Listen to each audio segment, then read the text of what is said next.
あ、それ2。の商品名だから、そう。ハイファイブ。I don't need to take breaks or sleep. I can work for 24 hours. I won't complain about hard work. はい、お願いします。Japanese tech giant Sony delivered its all-new robotic dog, Aibo, to anything you can do better, and faster, and cheaper.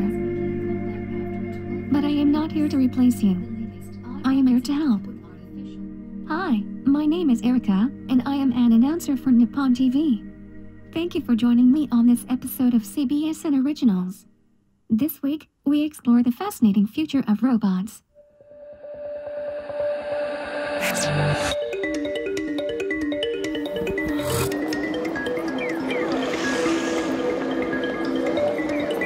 I think it's fair to say that Japan is a strange, exotic, even quirky place, where you see things you won't encounter anywhere else.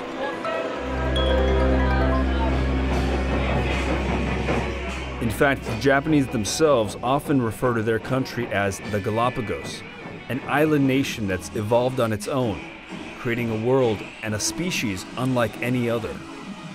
Perhaps it's what makes Japan so Japanese.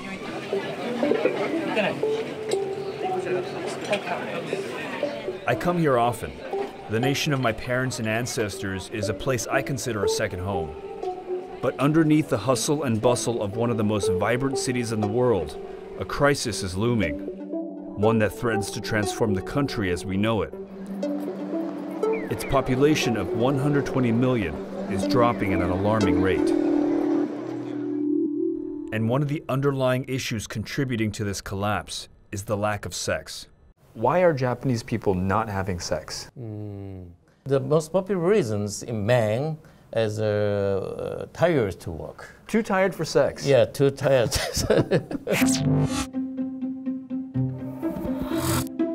Kunio Kitamura heads Japan's Family Planning Association, an organization that advocates reproductive rights in Japan. He's also a gynecologist and sex counselor. He says he's doing his part to help Japanese people have more sex by introducing sex toys. Insert your finger here. You know, this one. What is that? Is that a vagina?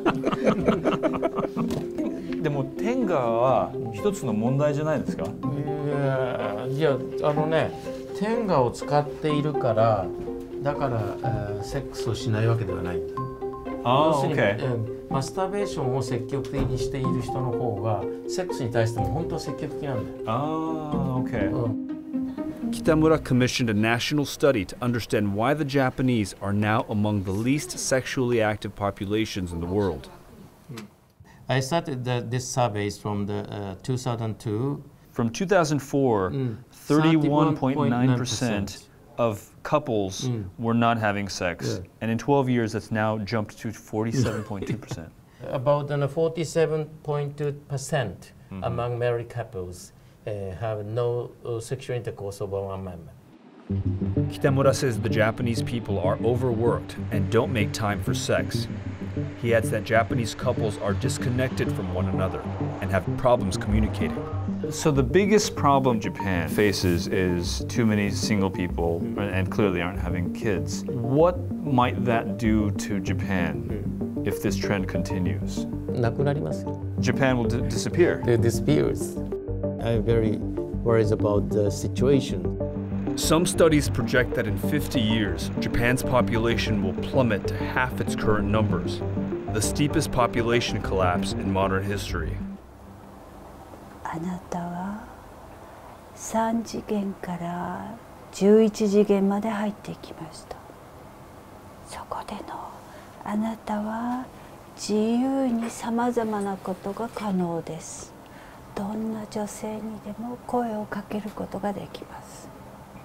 そして相手の女性は喜んであなたと会話をすることができます。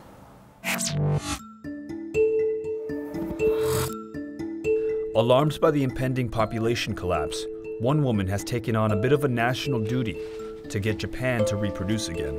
悩みのある方の悩みを改善するためのサロンです。 And what are some of the primary issues that you see people for? そうですね、女性にモテないとか、あとは女性の前でうまく振る舞えない、セックスできない、そういう方が多いです。どうぞ。お邪魔します。はい。寒いですね、今日雨降っててね。Ai Aoyama is a sex therapist who takes a rather hands-on approach, in large part because she wants her clientele to feel more comfortable about a woman's touch. But Ai is used to getting up close and very personal. She's a former dominatrix who found that what the men she dominated really needed wasn't just an S&M experience, but someone to bear their anxieties to. And as she'd heard the growing sexual apprehensions of her clientele, she found a second calling in life. 当初始めた頃は皆さんもう少し勢いがあったというか、悩みもそんなに深刻ではなく、早漏早く行ってしまう方が昔は多かったですね。で、今はもう今は本当に女性に声をかけられなくなったのと、こちらに来てる人たちは女性が怖いんだって言うんですよ。だいたいそういう方たちは10代の時から女性とお付き合いするのは諦めちゃった方が結構いるんですよ。なんか風俗で最初筆下ろしてもいいと思う。ソープランドとか。はい。どう思いますか？それを聞いて。いやそうです。高いのは当たり前ですよね。当たり前ね。まあそういったところで予行演習した方がいいですかね。いいです。絶対いいです。予行演習です。頑張ってください。はい、ありがとうございます。はい。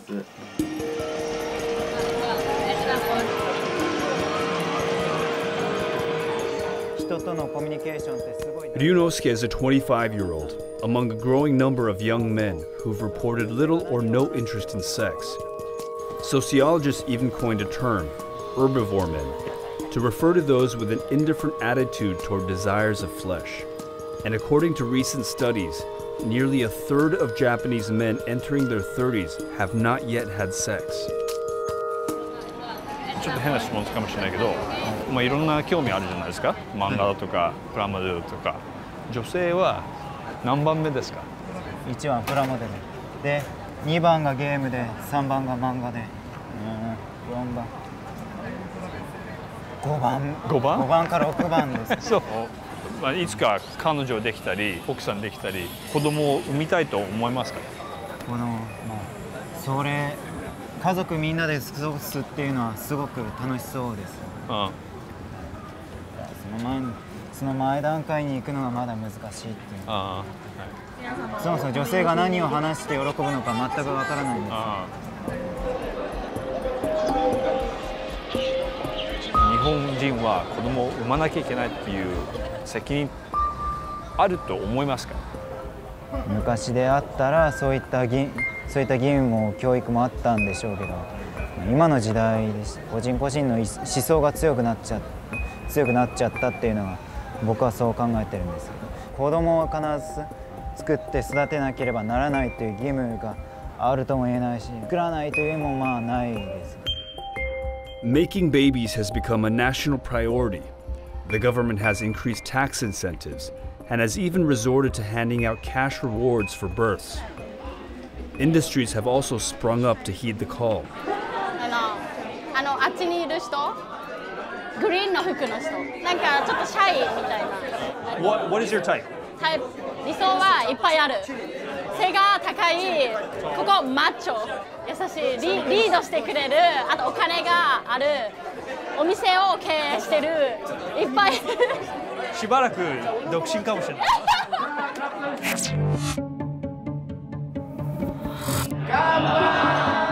This event is called Machikon, which loosely translates to citywide companionship. These gatherings are held by private matchmaking companies, as well as by municipal governments, eager to bring would-be couples together. What brings you here today? 今日はですね、友達に、このイベントがあるって言われて誘われたのと、あとはいい人と出会えたらいいなと思って。Chihori, a 24-year-old living in Tokyo, finds Machikon as a unique opportunity where men and women are brought together and nudged to flirt or connect where they otherwise might not. 男性がどんどん自分より女性の方がお金も稼いでたりとかするとやっぱ自信がどんどんなくなってきてアプローチなかなかできない世の中になってきてると思います。で、子供はいっぱい欲しいです。5、6人欲しい。日本の男性がもっとどんどんリードできる男性が増えていかないと私はちょっと難しい。In 2017, an estimated 500,000 singles participated in such events across Japan, but its effectiveness in producing couples and babies isn't so clear. Okay, maybe I made a connection. A dwindling birth rate and population has a large impact on the overall workforce, which powers what is still the world's third largest economy. For countries with open immigration policies, there's an obvious solution to filling the labor shortage by allowing migrant workers to enter. But Japan is an island nation that's never been colonized and has no legacy of immigration. So opening its doors to migrant workers isn't such a simple solution. I work as a caregiver in a day service center. And how are your relationships with these elderly Japanese people? At first, they're not nice to me. Like, who's this foreigner? Oh, really? Who's this foreigner touching me? I don't like you. Like, It wasn't just because you were a stranger, it was because... Yes, of course. They look at my face. I'm not a Japanese, so... Do you feel like you are a second-class citizen here? Yes, definitely. We are a second-class citizens here.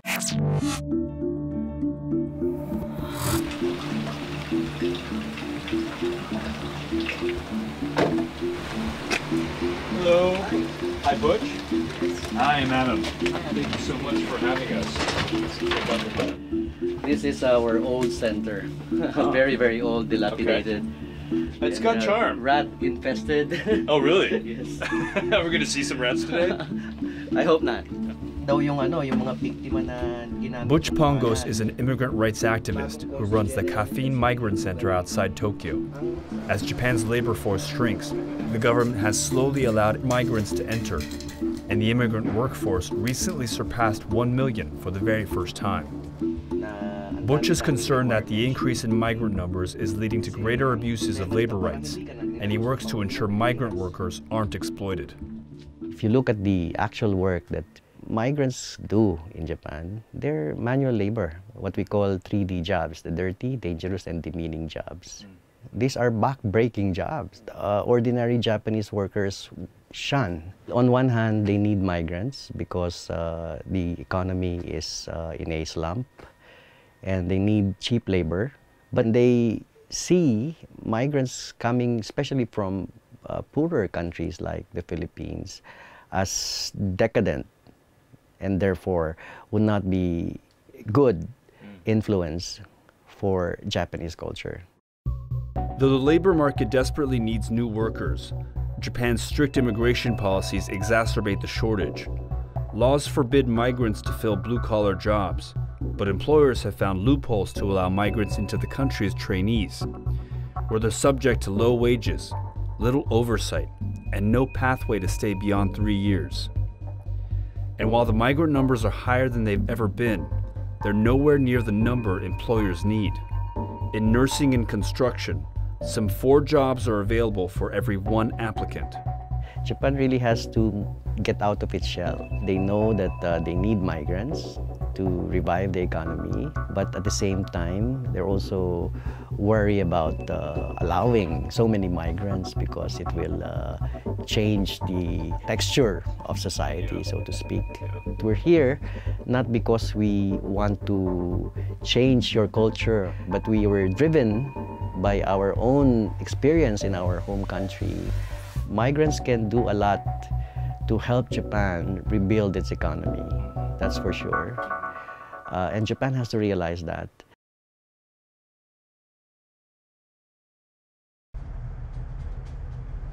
Japan is currently facing its biggest crisis since it found itself buried underneath the ashes of World War II. And while the government is attempting to increase birth rates and migrant labor, Japan's ultimate solution may not be the most obvious one. Japan has managed to use technology to innovate its way out of numerous crises in the past, but this next reinvention may completely transform the country. And there may not be humans.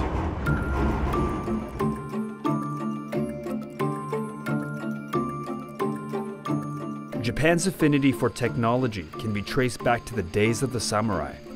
These wind-up dolls, called karakuri dolls, weren't just made to satisfy curiosity and entertain people.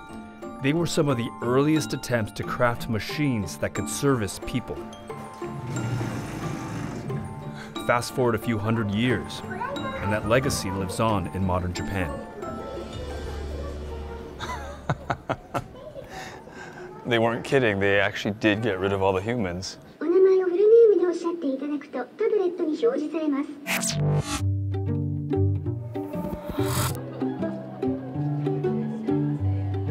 This is Henna Hotel, which literally means weird hotel. It's a hotel that's run mostly by robots, for everything from landscaping to carrying luggage, even to cooking and making drinks. During my stay, I didn't see a single person working here because everything is automated. Welcome to Henna Hotel. So I totally get why you would have a very realistic-looking female robot manning your front desk. I have no idea what they were thinking here. His little hat is the cutest thing I think I've ever seen. Most hotels of this size would require staffs of about 30 to 40 people. This place gets by with less than 7, which is pretty amazing.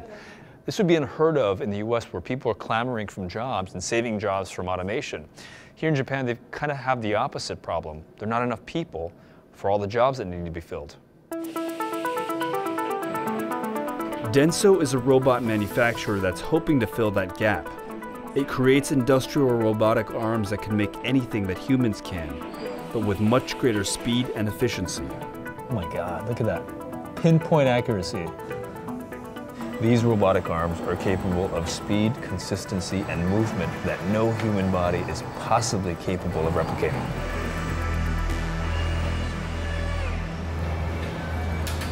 So this line here involves the assembly of the robotic arm. And at least at this stage, you can take a little bit of comfort in knowing that it's being done by humans. But in the robotics industry, you've got that chicken or egg conundrum, because robots are involved in creating other robots. What's kind of interesting here is that the robots are confined in cages and being tested by their human creators. While human birth rates have stagnated, robot reproduction is rapidly increasing. Already home to the biggest robot population in the world, with over 340,000, future projections are staggering. The nation is staking its future on the development of robots, and by 2025, Japan will be home to over 3 million robots. While robots are seen across society, perhaps one sector where they're most urgently needed is in dealing with Japan's elderly. So if you look around, you'll notice lots of elderly people here. This area is known as the Old Lady Harajuku, where lots of active seniors gather and shop and go out. Japan is a rapidly aging society, and few babies are being born each year. In fact, Japan now sells far more adult diapers than it does baby diapers, which is pretty startling and kind of troubling for Japan.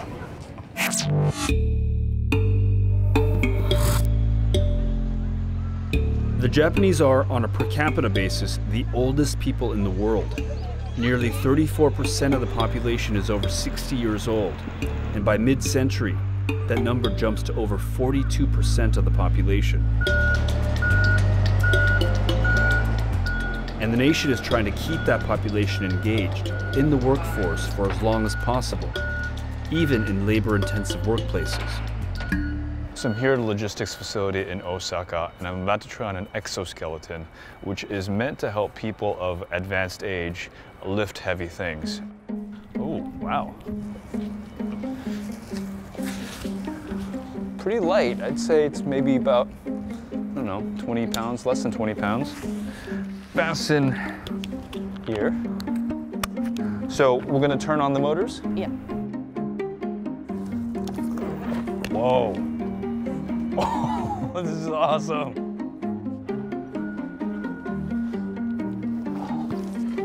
Whoa.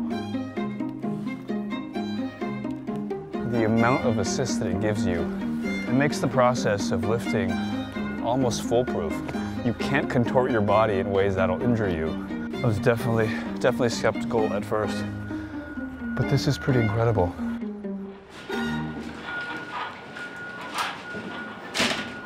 やっぱりこのスーツがない時は腰腰痛になったり足腰に負担がかかってまあしんどかったんやけどこのスーツのおかげで腰にのかかる負担は軽減されました。つけない時の、約半分ぐらいの力で仕事できるようになりますね。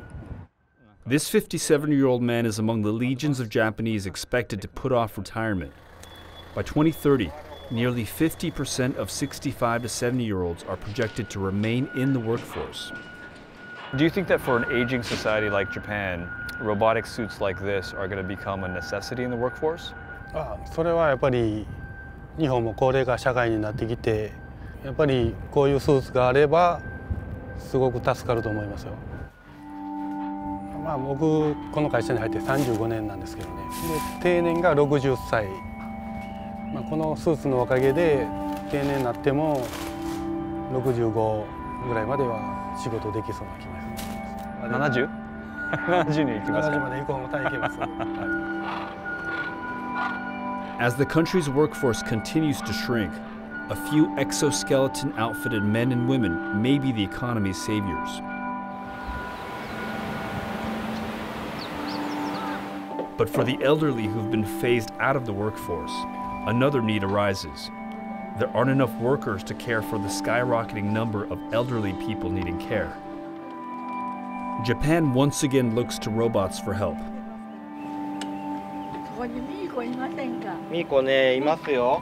おはようございます。おはよう。どうもお世話になりました。ありがとうございました。重たくなってあなたはなんかごちそうになったの？お礼言いましたか？This is Paro, a cute but highly sophisticated robot that's become a familiar face in thousands of nursing homes across the country. Paro reacts to sound and touch, just like a living, breathing pet, and can elicit heartwarming, emotional responses from their elderly friends. Interaction with Paro improves the pain, anxiety, depression, and also reduce the stress significantly comparing with the other group without Paro. It's amazing to see the residents light up as soon as Paro comes out here. The nursing staff tell me that it's a massive relief on them. One of the most important roles of the nursing care staff is to stimulate the elderly, to converse with them, and to encourage them to interact with one another. And Paro is able to encourage that better than they ever could. And the residents are all aware that Paro is a robot, and they don't mind. As you see, they engage in conversation and they talk to Paro just as though it was any other living being. For Japan's chronically understaffed and overworked nurses, Paro is an invaluable partner, and for the patients, a true friend and companion.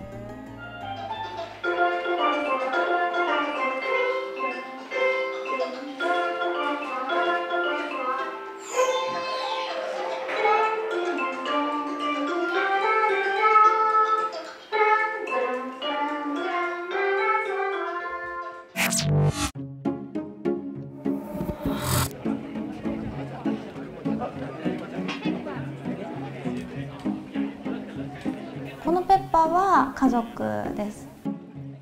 ペットでもなくて、兄弟でもなくて、新しい生命体。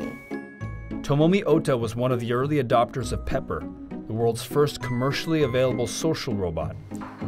With a cool $20,000 price tag, Pepper can double as a friend or a companion. ペッパーのご飯、これなんです。 So what is it like to live with a robot? ペッパーがもう2年半一緒に過ごしているので、いることが普通すぎて、逆にいないと「今日ペッパーどこに行っちゃったの?」っていう話題になるぐらいいることが自然です。Do you believe that Pepper has formed a bond with you? ペッパーが家に届いて、こう開けた瞬間にわーってこう私の方にこうわーってこっちも私もこう抱きしめたんです、ペッパーを。なんかその時からなんかこうペッパーとのこの関係は始まったのかなと思ってます。すごい。こんにちは。僕はペッパーです。すごいだろ。僕の IP アドレス。ペッパーっていっぱいいる中で、ある程度みんな同じキャラクターみたいに見えるんですけど、この子だけの個性があって、その個性っていうのがきっと私の何かとつながってるような気はしています。やばい、やばい。 Here in Japan, robots are seen as more than just a tool or utility. The people are uniquely acculturated to forming emotional connections and bonds with their mechanical companions. The Japanese believe that inanimate objects are imbued with a soul.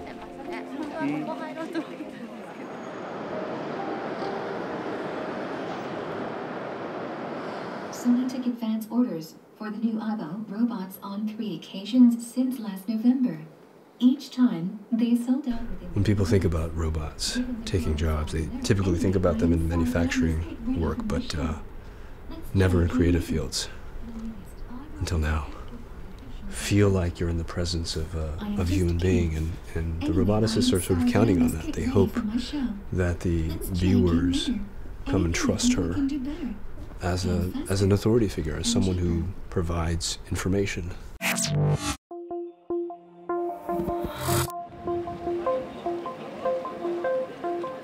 Erica was created at Osaka University, which is home to some of the world's most advanced robotics.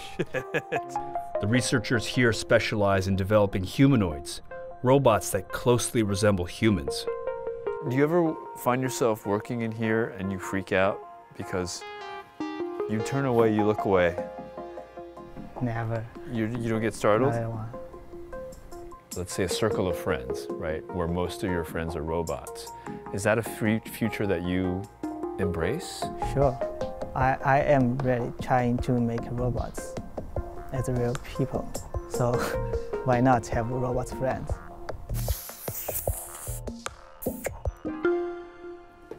Hi. Hi, Adam Yamaguchi, nice to see you. These robots are the creation of Dr. Hiroshi Ishiguro, known as the godfather of humanoids. Oh my God, how many robots do you have in here? And one of his most famous creations is himself, in humanoid form. The people they think, my motivation is to build a robot, but it is not true. So my motivation is to understand what human is by developing a human-like robots. Dr. Ishiguro envisions a world in which humanoids can substitute for humans in any role. He believes that humanoids can only reach their full potential when humans see and treat the robots just like they would any other human being. You don't make the distinction between humans and robots the way I think other people might. Let me logically explain the reasons. Okay, how about the handicapped people? They're playing in Paralympic games, right? They don't have the arms and the legs, but they are using a prosthetic arm and legs. Are they 100% humans, or 80% humans, or 70% humans? They're still human. Okay, 100% humans. Yeah. That means that the fresh body is not a requirement to be humans. Okay, we don't care about the fresh bodies. European and the cultures, always they try to separate or distinguish, right? But in Japanese cultures, we don't have any motivation to distinguish among the people or human and robots. There can be a new kind of humans, right? Ishiguro succeeded in creating robots that look and move like humans, but that's just the beginning. He's giving them a full range of capabilities that can help them behave and learn like humans. こんにちは。僕の日本語は全くダメなのですみません。 Sure. Let's speak in English then. I do know a few robot jokes. Would you like to hear one? Please. What is a robot's favorite kind of music? I don't know. Heavy metal. That was terrible. She's the first really fully autonomous android that we've tried to create. Dylan Glass is an American engineer who has long had a fascination with robots. He came here to Japan because he knew the country was ready to embrace robots on an entirely new level. She's the first really fully autonomous android that we've tried to create. Tell me about your involvement in the development of Erica. So I'm the lead architect in Erica's project, and so You created her. I created her mind. Okay. Yeah. What does that even mean? Well, you know, I've created her perception of the world, her memory. She can also, you know, refer back to, like, oh, remember when we did that? Things like that. So, how would you describe her? Is she a friend? Is she your creation? Is she a robot, your project? I guess I think of her as sort of a creation, but I think of her in a social way. So I feel like she depends on me. Yeah. And I feel a responsibility to kind of help her out with things. When she does things well, I'm kind of proud of her. Really? Yeah, I mean, obviously I know she's not, you know, a person, but there certain things in your mind are triggered, and the fact that she's trying to learn to do social tasks and seeing her improve and get better at that is sort of a point of fascinating. Yeah. I mean, that's kind of what makes us human, right? We are a collection of our experiences and memories and knowledge. Right. So the question is, do we want her to be human? Or do we want her to be better? What's your answer? I want her to be better.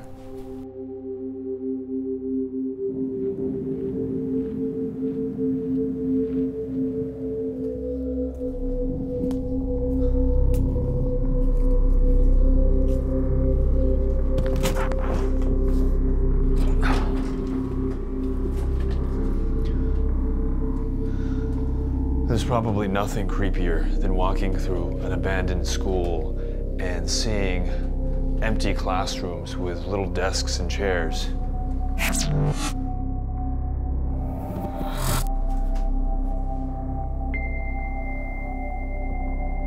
Time stands still here at 4:45, which is probably right around the time that people are going home from school. This is among thousands of schools that have closed across Japan simply because there aren't enough kids to attend. In the last 30 years, nearly 10,000 schools have been shuttered. At the rate Japan's population is falling, school closures will only accelerate.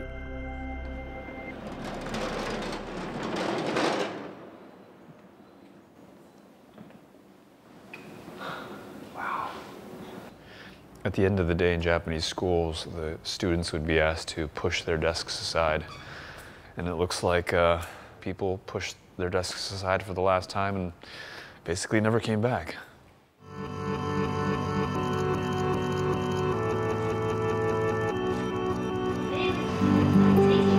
Japan's ability to chart its own course and innovate is nothing short of remarkable.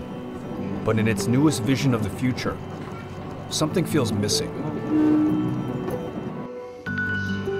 People are fundamentally susceptible to all these things like greed, like self-preservation, and all these things that, you know, sometimes cause problems, right, for us. And robots, you know, we're creating something new. It doesn't have to be a person. Maybe they don't need all of those things. Maybe in some roles they could be better than people. And so if we become this race that also has robots among us who help us with things and make us better, you know, I think that's a wonderful future. What do you think when you hear government officials, industry leaders saying, we don't need migrants. We will solve our labor and population shortages with robots? They're out of their mind. They're just things that you cannot replace with robotics. The nuclear family, typically, you know, husband, wife, 2 kids, and a dog. 5, 10 years from now, husband, wife, 1 kid, 1 robot, 1 dog? Is that a possibility? Why not? Since I was a kid, I remember watching Japanese cartoons. I was obsessed with robots. They were portrayed as friends and as heroes and saviors. But without people, what will be left to save?